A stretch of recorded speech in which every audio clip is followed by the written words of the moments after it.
और शिव महापुराण में श्रम्भेश्वर बाबा का एक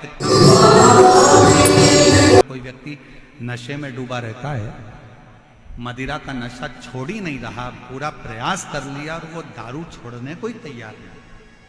8 साल, 10 साल, 15 साल, 20 साल, 25 साल, 30 साल निकल गए और वो मदिरा छोड़ ही नहीं रहा। बहुत तकलीफ में, नया लड़का है, अभी शादी हुई, बहू बेचारी रोती है, घर के बच्चे रोते हैं, पर वो मदिरा का नशा छोड़े ही ना। तो श्रम्भेश्वर महादेव का स्मरण करें। बेलपत्री के 5 पत्ते, शमी के 3 पत्ते। बेलपत्री के कितने पत्ते? 5। शमी के कितने पत्ते? 3। बेलपत्र के 5 पत्ते, शमी के 3 पत्र और काली मिर्च 5।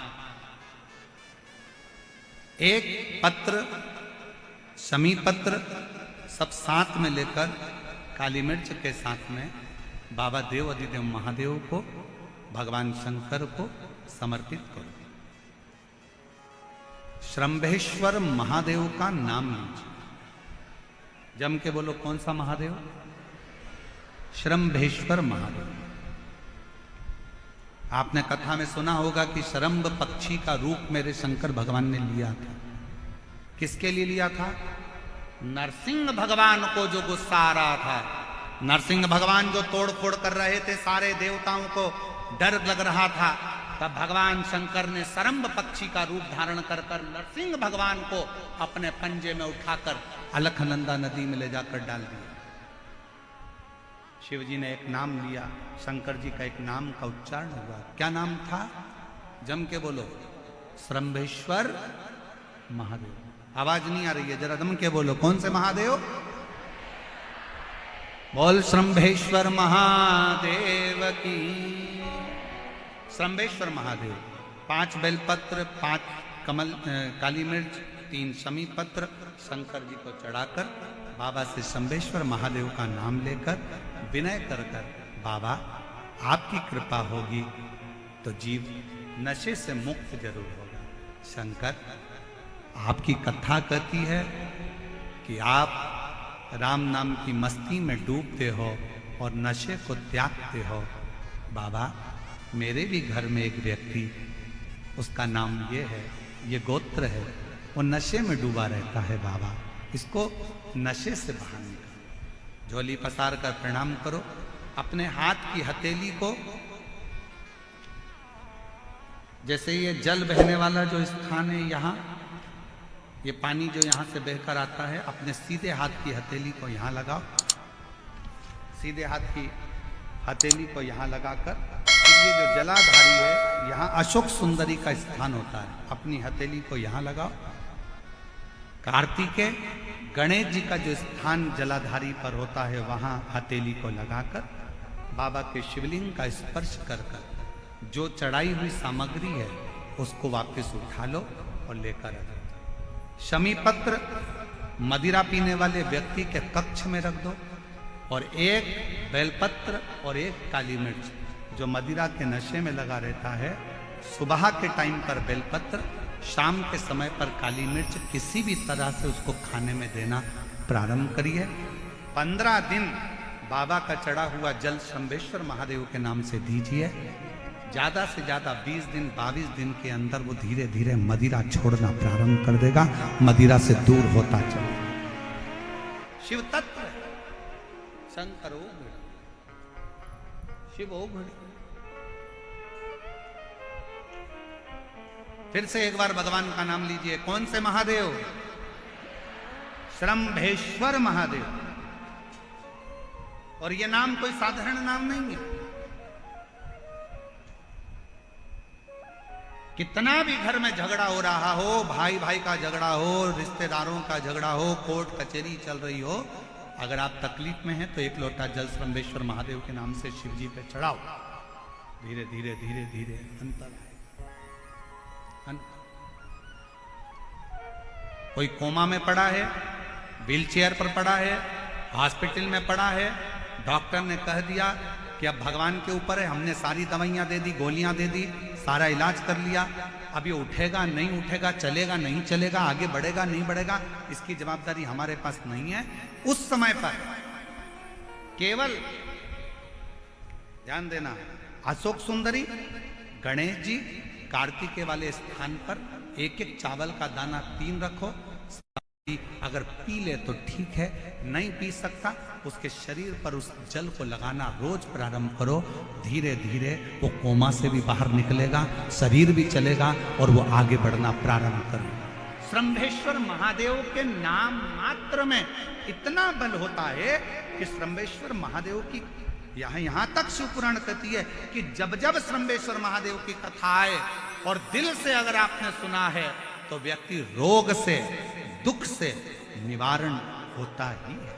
वो श्रंभेश्वर महादेव, श्रंभेश्वर। क्यों शिव महापुराण की कथा में लोग इतने तकलीफ है, बीमार हैं तो भी शंकर की कथा में क्यों जाते? इतना धूप है, गर्मी है, फिर भी लोग जाते, बीमार लोग भी पहुंचते, क्यों पहुंचते? उसका कारण है किसी भी तरह से शंकर की कोई कथा हमारे श्रवण शक्ति में जाएगी और वो हमें शक्ति प्रदान करेगी, क्योंकि उसका नाम महामृत्युंजय है। वो मृत्यु को भी जीत सकता है तो आराम जरूर दे सकता है, वो शिव है। समय आया, आगे वर्णन आता है बशकल गांव में, समुद्र के तट पर एक वाशकल गांव है जहां पर ब्राह्मण ही ब्राह्मण रहते हैं, पर एक गलत संगत में पड़ गया तो सब गलत कर बैठे, और उसी में एक था बिंदु।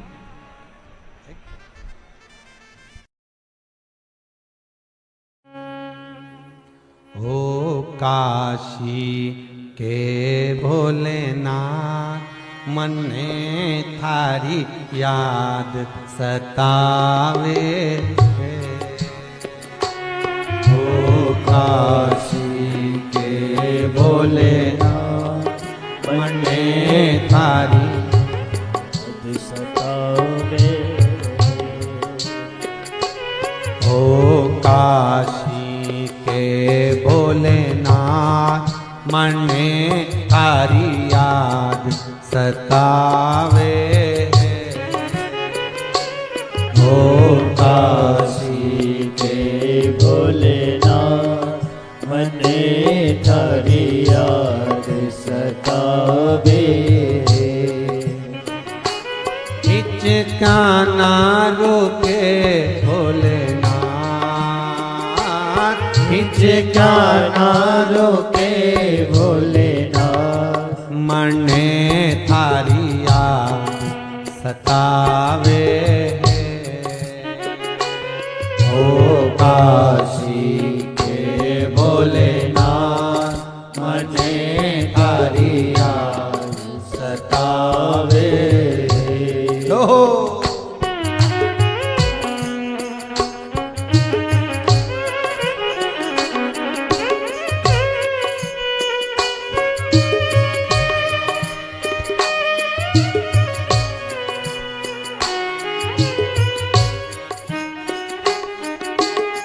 किसी लटक गई, नैनों में अटक गई, कब तुम दर्श दिखाओगा।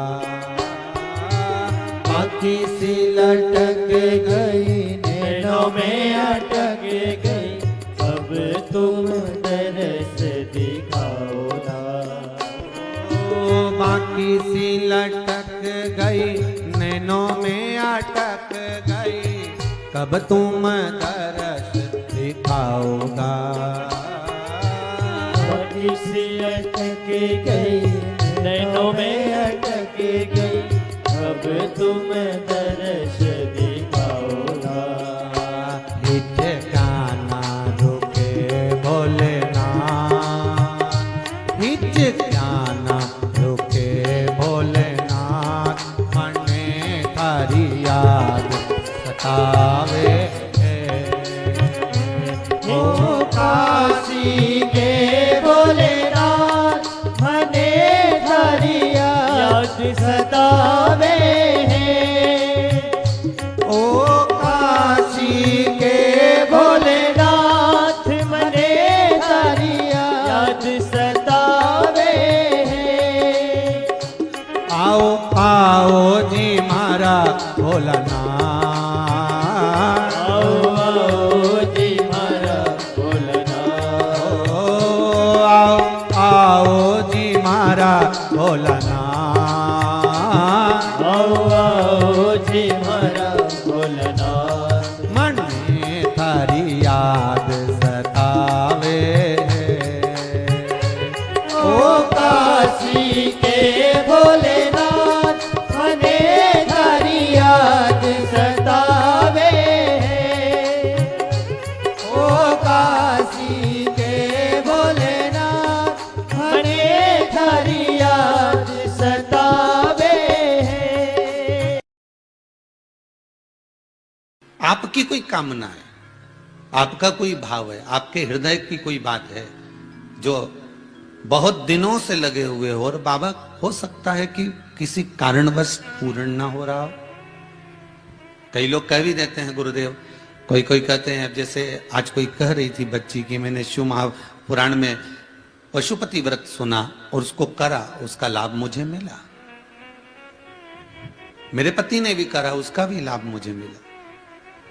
पर एक काम गुरुदेव ऐसा अटका हुआ है कि वो काम हम करना चाह रहे हैं, व्रत भी कर लिया, अनुष्ठान भी कर लिया, पर फिर भी वो व्रत के कारणवश भी वो कार्य नहीं हो रहा। तो समझना कि कोई कार्य बड़ा भारी होगा और बाबा उसको कर नहीं रहा है, या कोई काम अटक रहा है। तो हमने पहले भी कहा, ये बीच की जो पत्ती है ये देव अधिदेव महादेव है, ये ब्रह्मा, ये विष्णु है। इन दोनों पत्ती के मिलन से लेकर इस पत्ती के बीच की जो डंडी है, ये नीचे की डंडी का वर्णन नहीं कर रहे हैं, इन दोनों पत्तियों के बीच में जो डंडी है बची हुई, जो तीनों के बीच में एक डंडी का जो भाव है, ये माता जगतजननी जगदम्बा माता पार्वती है। इस डंडी के नीचे का जितना भाग है ये 33 कोटि देवताओं को दर्शाता है। बेलपत्री के नीचे पिछले वर्ष की श्रावण की कथा यदि आप निकालेंगे और उसको पेज पर जाकर आप सुनेंगे तो आपको प्राप्त होगा कि उसमें भी कहा था कि जब आप पशुपति व्रत कर रहे हो या कोई नियम धारण कर रहे हो या कोई आपने नियम उठा रखा है और वो कार्य आपका हो ही नहीं रहा, आपने 2 बार पशुपति व्रत कर लिए, आपने ये कर लिया, आपने प्रदोष कर लिया, आपने सोमवार कर लिया, आपने सारे अनुष्ठान कर लिए, बहुत सारे उपाय भी करे तो भी नहीं हो रहा है, तो इस बीच वाली पत्ती पर शहद लगाकर बाबा का जो शिवलिंग है उस शिवलिंग को इसको छुआ दीजिए या उससे चिपका दीजिए और उस पर अपनी हथेली रखकर कामना कर कर वापिस घर को आ जाइए।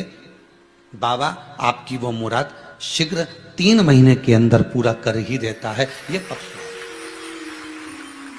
मतलब हम शिव के करीब, देखिए शंकर भगवान की तप साधना में कामदेव पर दृष्टि कब पड़ी? जब कामदेव ने तीक्ष्ण बाण छोड़ा और वो बाण जो छोड़ा गया वो कहां लगा? भगवान के हृदय चित्त की ओर। वो बाण कहां लगा है? भगवान के हृदय की ओर, भगवान के हृदय की ओर पहुंचा। लग नहीं पाया था, भगवान के हृदय की ओर जाकर सम्मुख में खड़ा हो गया। एक बेलपत्री में पशुपति अस्त्र का बल है महाराज। किसमें? एक बेलपत्री में पशुपति अस्त्र का बल है। और आपको मालूम होगा कि पशुपति अस्त्र केवल कुछ ही के पास में थे। एक मेरे राघव जी के पास, राम जी के पास था, एक मेरे कृष्ण के पास था, एक भगवान विष्णु के पास था, एक परशुराम भगवान के पास था। आपकी कोई कामना है, आपका कोई भाव है, आपके हृदय की कोई बात है जो बहुत दिनों से लगे हुए हो और बाबा हो सकता है कि किसी कारणवश पूर्ण ना हो रहा हो। कई लोग कह भी देते हैं गुरुदेव, कोई कोई कहते हैं, जैसे आज कोई कह रही थी बच्ची की मैंने शिव